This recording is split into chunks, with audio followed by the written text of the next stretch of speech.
Ukrainian forces launched a devastating multi-pronged counteroffensive at 0400 hours this morning, breaking through heavily fortified Russian lines across a 40-kilometer front in the Zaporizhia region. 15 villages have been liberated in what military analysts are calling the most significant territorial gains since the conflict's early stages, with reports indicating Russian forces are in full retreat across multiple sectors as defensive lines continue to collapse in real time. Colonel James Mitchell, former NATO liaison officer with extensive Eastern European operational experience and a veteran of 3 deployments in conflict zones, provides exclusive analysis of this rapidly developing situation from his position, monitoring real-time intelligence feeds at a secure location. What we're witnessing represents a complete breakdown of Russian defensive doctrine that took months to establish and cost Moscow enormous resources in manpower and materials. The Ukrainian 47th Mechanized Brigade, reinforced by elements of the 82nd Air Assault Brigade, 33rd Mechanized Battalion, and supported by recently deployed Western armor including Leopard 2A6 tanks, Challenger 2 main battle tanks, and M2A2 Bradley fighting vehicles, executed a textbook combined arms operation that caught Russian forces completely off guard. The speed of this advance liberating 15 settlements in under 18 hours indicates catastrophic failures in Russian intelligence gathering, communication systems, battlefield coordination, and command decision-making at every level, from battalion to corps command. Intelligence sources now reveal that Ukrainian forces had been conducting detailed reconnaissance of Russian positions for over 3 months, using a sophisticated network of drones, satellite imagery, electronic surveillance, and human intelligence assets. This preparation phase identified critical vulnerabilities in Russian defensive arrangements that proved decisive in today's breakthrough. The Ukrainian General Staff demonstrated exceptional patience and professionalism in their operational planning, Mitchell explains, consulting classified briefing documents. They identified that Russian forces had created what appeared to be formidable defensive positions, but closer analysis revealed fatal flaws in their construction.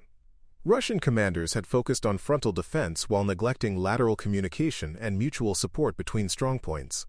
This created opportunities for penetration and exploitation that Ukrainian planners methodically catalogued. Intercepted Russian communications from recent weeks show growing concern among junior officers about ammunition shortages, inadequate winter preparations, and declining morale among conscript units.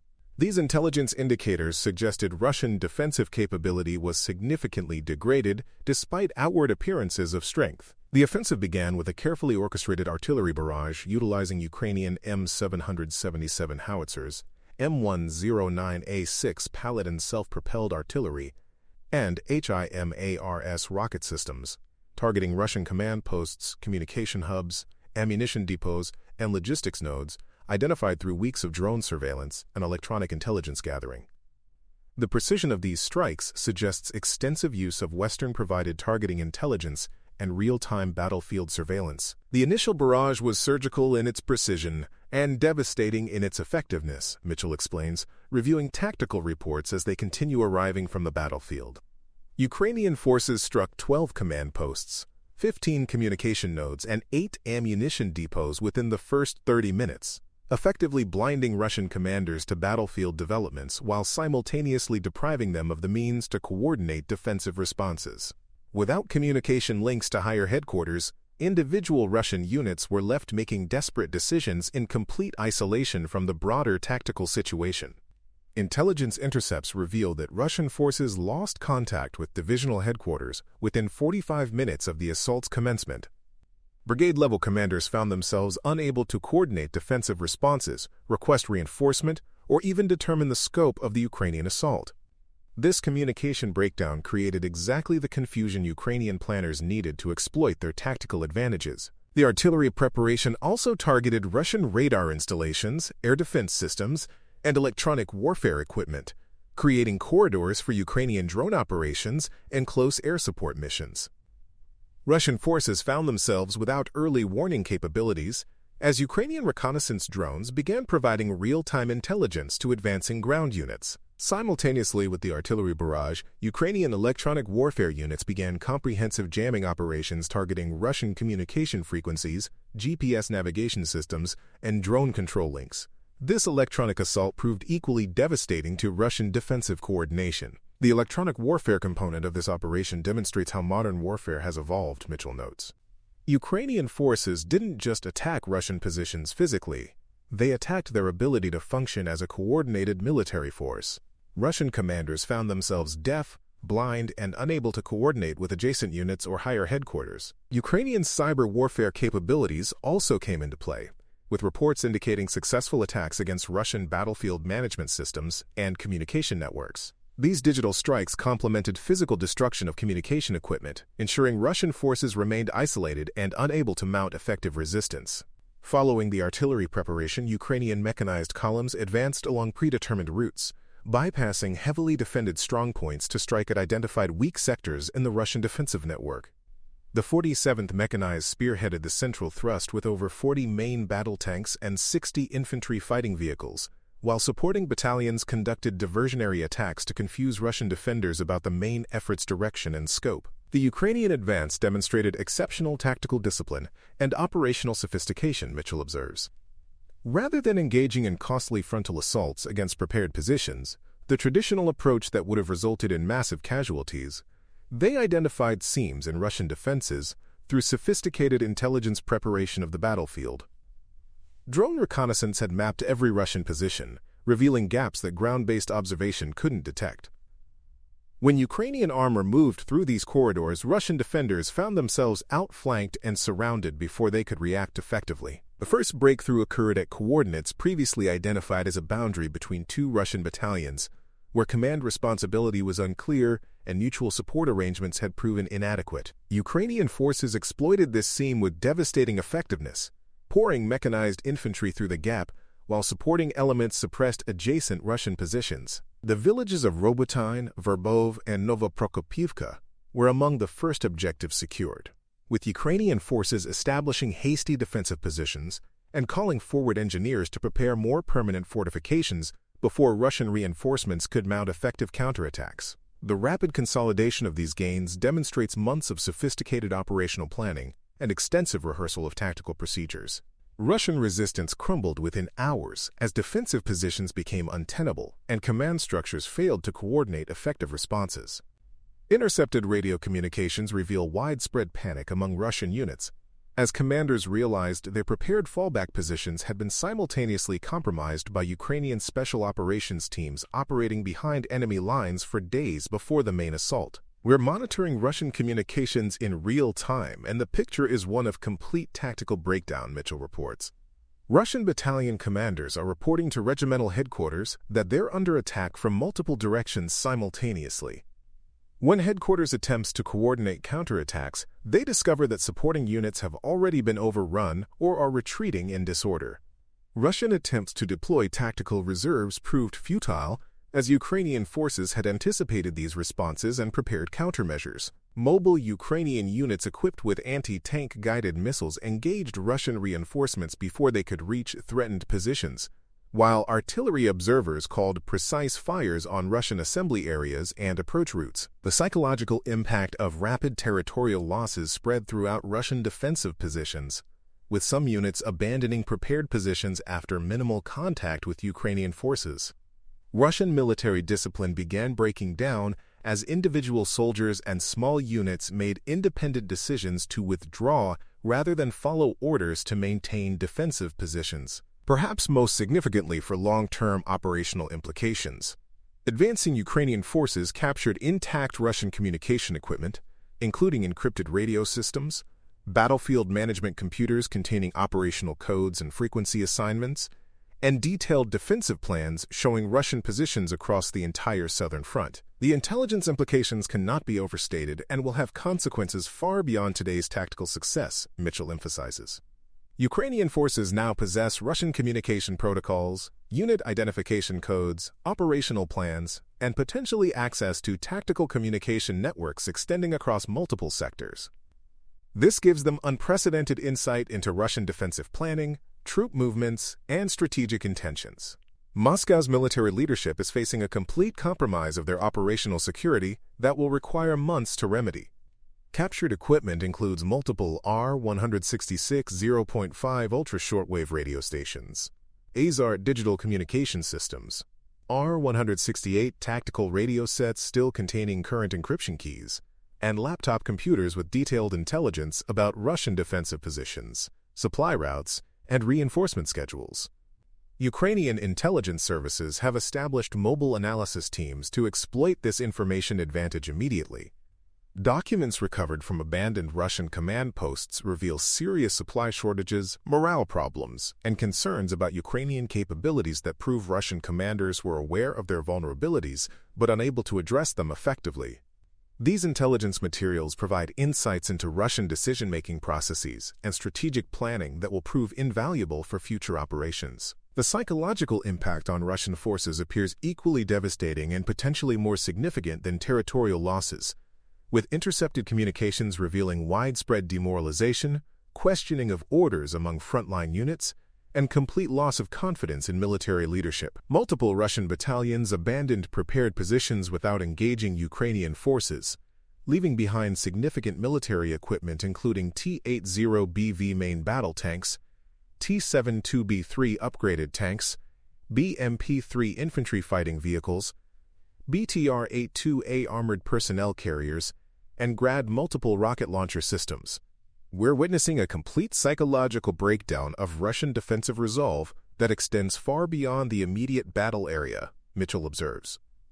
Entire companies are abandoning positions after minimal contact with Ukrainian forces. This isn't tactical withdrawal. It's battlefield panic, spreading through Russian ranks like wildfire. When soldiers lose confidence in their commanders, their equipment, and their mission, military effectiveness collapses rapidly and completely. Russian military bloggers and Telegram channels are reporting widespread criticism of field commanders, with some units openly questioning orders from higher headquarters and demanding explanations for tactical failures. This erosion of military discipline represents a fundamental threat to Russian operational capability across the entire front and suggests deeper problems within Russian military culture and leadership. Psychological operations conducted by Ukrainian forces have amplified these effects, with loudspeaker broadcasts in Russian encouraging surrender and safe passage for those who abandon their positions.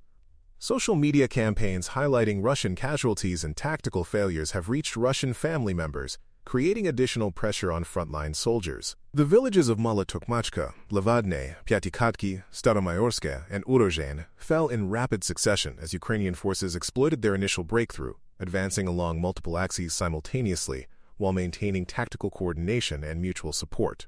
Russian attempts to establish hasty defensive positions failed repeatedly as Ukrainian forces maintained relentless pressure, preventing reorganization of Russian defensive lines and exploiting every sign of weakness or hesitation. Putin's military leadership is facing their worst operational crisis since this conflict began, with implications extending far beyond tactical battlefield considerations, Mitchell states emphatically.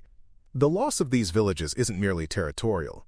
It represents the complete collapse of what Moscow had proclaimed was an impregnable defensive barrier constructed at enormous cost in resources and manpower. Russian state media had spent months promoting the strength of these positions, describing them as the foundation of Russian defensive strategy. Their rapid collapse undermines the entire narrative of Russian military competence and strategic planning capability. The counteroffensive has exposed critical vulnerabilities in Russian logistics and supply systems, with Ukrainian forces severing key transportation routes and isolating thousands of Russian troops in forward positions without reliable resupply or reinforcement possibilities. The Tokmak-Melitopol highway, crucial for Russian logistics operations, now lies within range of Ukrainian artillery, effectively cutting supply lines to Russian forces south of the breakthrough and creating potential for large-scale Russian force surrenders. International observers note that this Ukrainian success comes at a time when Russian domestic support for military operations was already declining due to economic pressures and casualty reports. The psychological impact of major territorial losses may accelerate political pressure on Moscow's leadership to reconsider strategic objectives. Ukrainian forces demonstrated remarkable operational coordination, with multiple battalions advancing simultaneously while maintaining communication, mutual support, and adherence to complex operational timelines. Electronic warfare units accompanied advancing columns, jamming Russian communications while protecting Ukrainian command networks from interference and providing real-time intelligence updates to ground commanders. The level of operational sophistication we're observing rivals NATO standards and demonstrates the effectiveness of Western training programs, Mitchell notes. Ukrainian units are advancing with integrated air defense, electronic warfare support, engineer support, and real-time intelligence updates. Combat engineers are rapidly clearing obstacles, signal units are maintaining communication under battlefield conditions, and logistics elements are ensuring advancing units remain supplied with ammunition and fuel. This isn't improvised warfare. It's the result of extensive Western training programs and months of meticulous planning conducted at the highest levels of Ukrainian military leadership. Special operations teams had infiltrated Russian rear areas days before the main assault, identifying high-value targets and disrupting Russian logistics operations. These advanced elements destroyed fuel dumps, ammunition stockpiles, communication nodes, and transportation infrastructure, creating the conditions necessary for the main force's rapid advance while preventing effective Russian responses. Combat engineers played a crucial role in the breakthrough, rapidly clearing Russian minefields, destroying obstacles, and establishing routes for advancing armor. Their efficiency in breaching Russian defensive barriers allowed mechanized forces to maintain momentum and prevented Russian forces from utilizing prepared defensive positions effectively. As evening approaches, Ukrainian forces continue consolidating their gains while Russian commanders struggle to establish coherent defensive lines or coordinate effective counterattacks. Attempts to deploy reserves have been hampered by destroyed bridges, cratered roads, and continued Ukrainian artillery strikes targeting Russian movement routes and assembly areas. Intelligence reports indicate Russian forces are evacuating additional positions along extended defensive lines, anticipating further Ukrainian advances, and unable to determine where the next breakthrough might occur. The psychological impact of today's success appears to be spreading throughout Russian defensive positions, with some units withdrawing without direct engagement and others requesting permission to abandon forward positions. The momentum clearly favors Ukrainian forces, and Russian military leadership appears unable to regain tactical initiative, Mitchell concludes. Russian defensive cohesion has been shattered across multiple sectors, their communication networks compromised, their logistics disrupted, and their morale devastated. Moscow's military leadership faces a crisis that threatens the entire southern defensive front, with no clear path to restoring defensive stability in the affected sectors. What we're witnessing may represent the beginning of a much larger Russian retreat, with strategic implications extending far beyond today's tactical success. Ukrainian forces are reportedly preparing for continued operations, with reserve units moving forward to exploit further opportunities, while logistics elements work to consolidate supply lines through newly captured territory. The full strategic implications of this Ukrainian breakthrough continue to unfold, but early indications suggest Moscow is confronting its most serious military crisis since the conflict's opening phases, with potential consequences for Russian strategic planning across all theaters of operation. Military analysts worldwide are studying this operation as a potential model for future combined arms warfare, noting the integration of traditional military capabilities with modern electronic warfare, cyber operations, and psychological warfare techniques that prove decisive in achieving tactical surprise and operational success.